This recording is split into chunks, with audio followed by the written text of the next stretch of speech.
we get to the organizational meeting, you don't want to be starting from a standstill. When the starting gun is fired and people say, okay, look, now we have a date in mind, we want to submit confidentially the S1 on this date, you really can't be finding yourself in a situation where, okay, I only have a month and a half or 2 months to really get ready.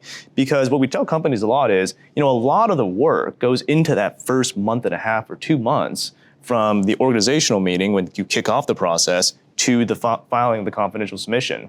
And the reason is because a lot of the due diligence, the cleanup, preparing the S1 happens in those 2 months. So I always say for companies, if you know that at some date certain in the future, maybe it's a year out, maybe it's 6 months out, you're gonna be embarking on this process.